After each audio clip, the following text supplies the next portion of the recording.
Ka disa truke tek raportet brenda këtij aplikimit të parë të programit. Për shembull, jemi tek shumat e asortimenteve dhe pasi kemi populluar listën, kemi zgjedhur një periudhë nga data deri në datën. Mundet të bëjmë disa truke të vogla. Për shembull, duke klikuar shigjetën, mund të zgjedhim një renditje alfabetike nga A-ja tek Z-ja ose nga Z-ja tek A-ja, varet se ku klikojmë.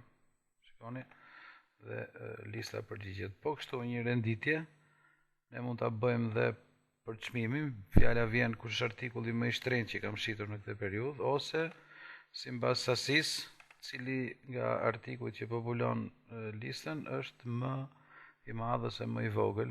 Gjithashtu dhe ke vlera, ose mund t'i rendisim sipas grupimit, për shembull, vetëm për restorant, vetëm për piceri ose vetëm për bar. Dhe më tutje, në qoftë se na intereson vetëm një grup nga këto rrjeshta që ne kemi përzgjedhur në këtë formë, pra bold i selektojmë dhe shtypim Ctrl copy në tastier, minimizojmë aksesin dhe mund të hapim një new file në Excel për ta përdorur pastaj këtë grup rrjeshtash, pasi shtypim CTRL-V për çfarë mund na duhet, për shembull për të bërë një grafik ose diçka tjetër. Kuptohet këtë dhe mund ta ruajmë përsëri mbasi kemi bërë pastin. Nëse do na duhet e gjithë lista, bold klikojmë te ky trekënd që këtu dhe përsëri me Ctrl copy, e fusim në memorie dhe mund ta shfrytëzojmë në një dokument Exceli, duke i bërë paste ose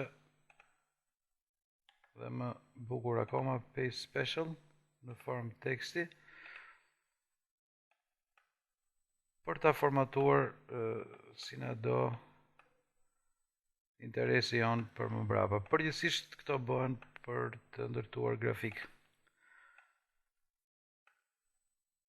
Mbasi bëhet paste dhe mund të ruhet kundrejt një emri të caktuar. Kjo ishte thjesht një demo për të treguar që çdo gjë është e mundur nga ky lloj programi.